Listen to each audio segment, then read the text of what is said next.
Good evening. It's January 9th, 2024, and we're continuing our series from Mackie called Eat This Book. It's because it sounded interesting to me from the beginning. On TheDustyFeet.com, in the Outside the Class section, we have the Eat This Book source video section set up for review. Because the purpose of Outside the Class is for you to listen to the in-class lecture first. That would be the source video playlist. So this way of doing things, you can watch the video before we begin chatting. We still keep these around 15 minutes or so because we want to make them easy to catch and easier to catch up on.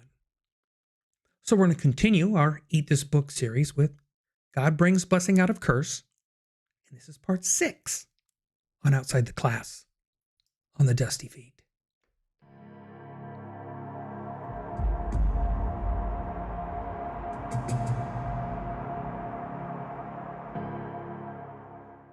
And before we forget, if you find these kinds of podcasts useful, then click the subscribe button.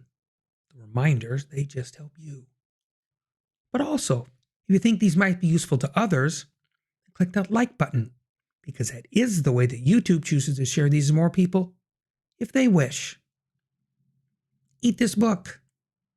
God Brings Blessing Out of Curse, part 6. So bricks, remember, are probably not a good memory in the stories that they, the original audience of this story, that they've been told. Now, these people they're hearing about are using those same bricks, at least in their minds. And they're going to build a high tower. You know, I wonder if the pyramids are in the minds of the audience. You know, high towers built to make a name, reach the gods. These folks, they just want to make a name for themselves to show off their skills. Pride and arrogance are at the front and center, right? It's all about us and the terms we want to apply. I get that. It's not a shock, really. It still applies today. It seems we've not learned much from this. When you open a box, at the end of verse 4, otherwise, we will be scattered abroad over the face of the whole earth. Did you ever stop to ask why they thought that? Why these folks would say, otherwise we'll be scattered abroad over the face of the whole earth? So I was reading an article about from Skip Moen, right? It's called Rearranging Bricks. The link is in the description below. It's a very interesting article, and it talks about the confounding of speech. And towards the end of the article, he made some comments, and this rather intrigued me. The Hebrew verb for confound is navla. It comes from the verbal stem bll. As you know, most Hebrew verbs are formed from the stems of 3 consonants. So this is the basis of the humor. Sarna comments, it can hardly be coincidental that navla, a unique form of the Hebrew stem bll to confuse, is a disarrangement of levana, brick, the order of the first 3 consonants being reversed. So what's the joke? It's that God turns the bricks inside out. He rearranges Mesopotamian divine connections by disarranging the building material. Now, bricks no longer reach to the gods. They simply act as God's messengers to demonstrate the foolishness of human arrogance. Following the flood, God instructed human beings to fill the earth. But the ziggurat was an attempt to do just the opposite. It was a symbol of the collection in one place, a tower that could be seen for miles away in order to call people to a single location. Ziggurat was a human construction in direct disobedience to the will of God. So he undid it. So I'm not sure if that prevented a box from being needed or just gave us more boxes to use. So in verse 2, they people, the descendants of Noah, they were journeying east and they settled in the land of Shinar. Maybe they did decide that they didn't want to spread out. They didn't want to wander around. They didn't want to fill the earth. A single place seemed good enough for them. It just seems that God had other plans. Because we know that Babylon in that area was absolutely beautiful. But we get to verse 5, right? And the Lord came down to see the city and the tower which the sons of men had built. God came down. God decided to visit. It's interesting that the verbiage here is rather clear. It's not a look down, but came down. I'm going to need a box for that one. Seems we have a thought in this one that are going to be at odds with a lot of our current theology. These verses, they don't fit it.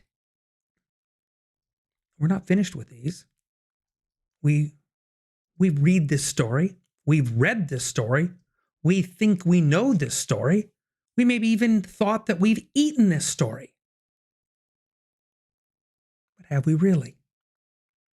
Let's nibble on 6. And the Lord said, behold, they are one people, and they all have the same language. And this is what they began to do. And now nothing which they purpose to do will be impossible for them. We've already seen that points in Scripture that even later in a scroll are not necessarily chronological. There were already mentioned as divided according to their families, according to their languages, by their lands, according to their nations, right? We covered this last week. So at this moment, though, when he's telling this story, same for everyone, we're all in one space. At least our box seems to think so. Maybe a box of what if everyone wasn't there? But the inference in the story is that they were all there, right? And that God has a very interesting response. It's not often we hear this one, or especially we even talk about it. And this is what they began to do. And now, nothing which they purpose to do will be impossible for them. On the surface anyways, and at least in a box for sure, is the inference that what mankind is on the path of, the direction they're heading, that which they purpose to do, nothing will be impossible for them. I noticed this verse a long time ago. It's been on my shelf for a while. And I'm talking like back in the ancient time of the 1980s. What grabbed me, and hence the need for boxes as a whole, is that I realized I needed more. The boxes that we have for traditional theology, when I open them up, they have no space for this. We read it, we glance over it, we move on. Because even Tim did. It's not comfortable thinking. It does not fit the mold of God as the traditional theology portrays. The verse is not, on the surface anyway, really a condemnation. Believe me, we've seen condemnation and we've seen curse. This is neither.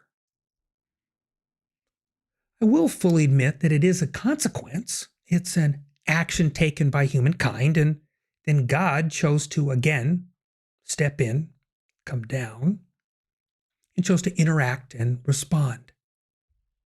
It's interesting. God is talking to someone, single or other, it's not clear, but it seems rather obvious it's more the one-party interaction. God gave us the gift of speech, the gift of choice, missing the mark as we do, and the direction of our focus on earth. But I'm going to add a box. And I think I mentioned this before about there's nothing in the original directives mentioned anything about how we were to do that and get along with everybody. As in there's no social guidance, as it were. So I put that in a box. But now we're here in the land of Shinar, right? And the people, they're building a tower out of bricks. And the plan's in it is for a little tall thing in the middle. God comes down to investigate. He seems to at least have someone with him, maybe more. And he brings up the point that they are on the path in the inferred timeline, right? That they're going to be able to do anything that they put their minds to. God's response? It's not really even in anger or wrath or curse, but he tells us that he wants to go down and confound and confuse them. Come, let us go down and there confuse their language so that they will not understand one another's speech. It seems to have the desired effect on multiple fronts, really. Well, at least there's a strong two-pronged effect. In the muddling of the language, again, not a curse, they are slowed down and they're spread out. So the Lord scattered them abroad from there over the face of the whole earth, and they stopped building the city. Therefore, its name was called Babel, because there the Lord confused the language of the whole earth. And from there, the Lord scattered them abroad over the face of the whole earth. We don't know how many languages. Because I want to take a little brief detour here and I want to interject something. However, this does fall under imagination and conjecture. Tradition, as it were. Because tradition has it that 72 languages were created as a result of the confounding of the language at Babel. One for each of the named descendants named in chapter 10. I say this because it's one of my boxes about how did everyone find the person that spoke their language? Was it wandering around and hollering out and me, I'm thinking I'm being clear, but no one's understanding me. And then all of a sudden I come across a person and they say, hey, I understand you. And then they group together and they wander around to find another, the group grows. What if it was families? There's a semblance of the possibility that with families, then there was a thought that, hey, we can survive this.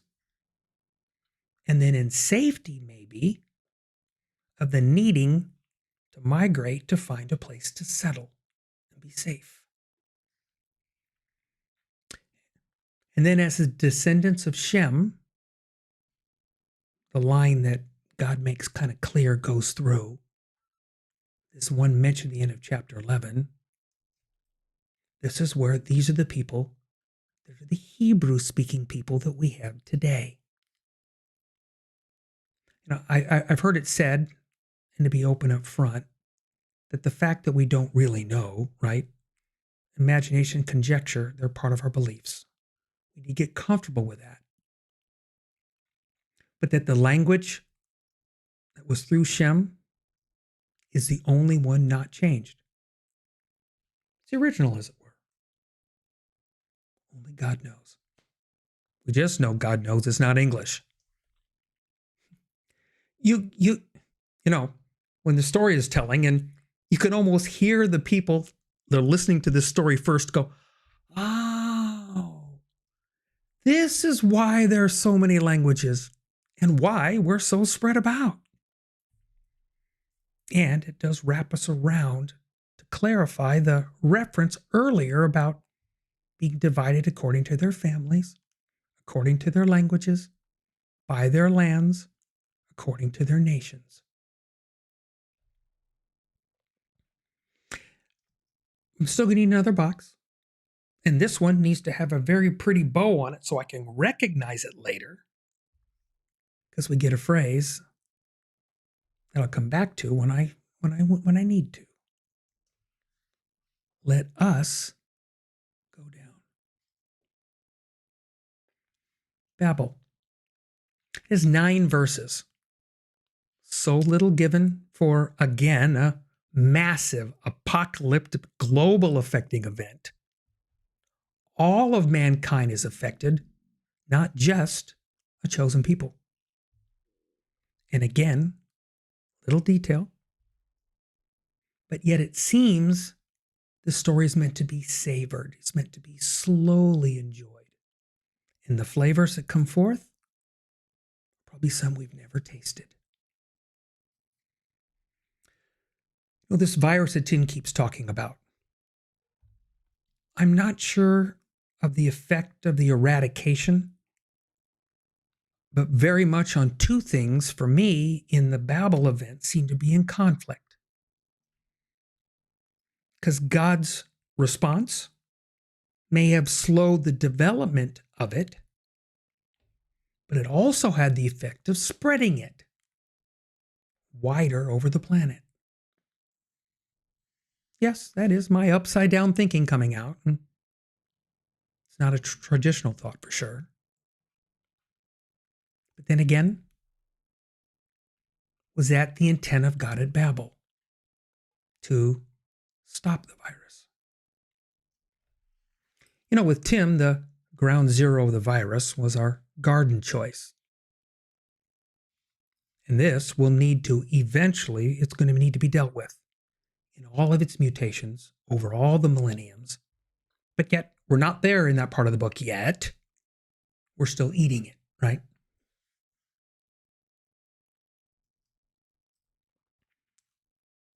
Well, okay, maybe I'm going to take a part of that back. Because we are actually at the very, very beginning of that part of addressing the terminal effects of the virus. And it will begin with a man in the lineage of Shem.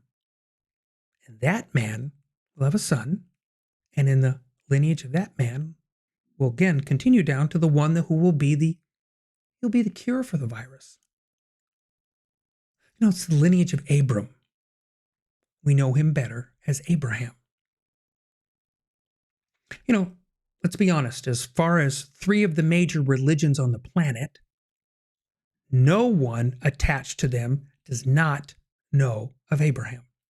Jew, Muslim, Christian, all are familiar with this man that we meet at the end of Genesis 11. And then right at the beginning, we get some very interesting information and some names that we've heard before, like Canaan. This is the land of, as we've seen before in other stories and after this, that lands are named after the founding inhabitants. Canaan might be no different. So if it is, this is the land of the cursed grandson of Noah. You know, that son of Ham, the villain in the adult uncovering story? But from the lineage of Shem, we eventually get to Terah. And he gets up and he leaves the land of Ur with his family. We get introduced to a few, and they're going to be important players later heading to Canaan. They just don't get there. They settle in the land of Haran. So, you know, I love the intricacies of Hebrew and the context, which still, though many hundreds of years after Noah, because remember, it's still small and it's growing space and spreading slowly. But Haran is also the name of the father of Lot. If name order has any indication, he's the youngest son of Terah. He was old enough to father Lot, but he died early in life in the presence of his father. That's tragic. So is it that Terah settles in the space and names it after his lost son? Or does he stay there because it happens to be named after his lost son? Who knows? Need a box. Did you notice on the graphic that Tim had up that Terah went really north, that he did not go directly west from Ur to Canaan? In Genesis 11, we're told that Terah sets out for Canaan, right? No inferences of any prompting, just that when he set out, these people were with him on the journey. Because I love the simple at times. Terah had flocks. Simple glance at the map lets us know the region. It's along a more fertile route to feed those flocks. Yes, it's short across the desert, still not very hospitable. So this trip, longer is better sometimes. And Haran, it's a rather nice area. So now we get to the famous story of Abram and God's first call to him. We need a box. This one will probably need to be accessed again soon. But at this point in the story, we're needed for a couple of reasons. We're in Genesis chapter 12. We'll start with verse 1.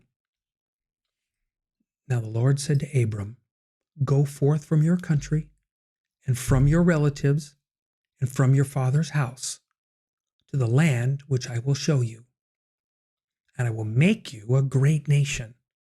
I will bless you and make your name great. And so you shall be a blessing. And I will bless those who bless you. And the one who curses you, I will curse. And in you, all the families of the earth will be blessed." So Abram went forth as the Lord had spoken to him, and Lot went with him. Now Abram was 75 years old when he departed from Haran. There we are. Abram, front and center. And those genealogies, they just focus us down to get here. Again, eating this book is one thing. Digesting it might be a bit more challenging. So next week, we're going to continue with Genesis 12 and the beginning of this journey of Abram. But probably like a pizza place, you're going to want to have boxes pre-folded and ready. And thanks for being with us tonight on Eat This Book, outside the class, on the Dusty Feet.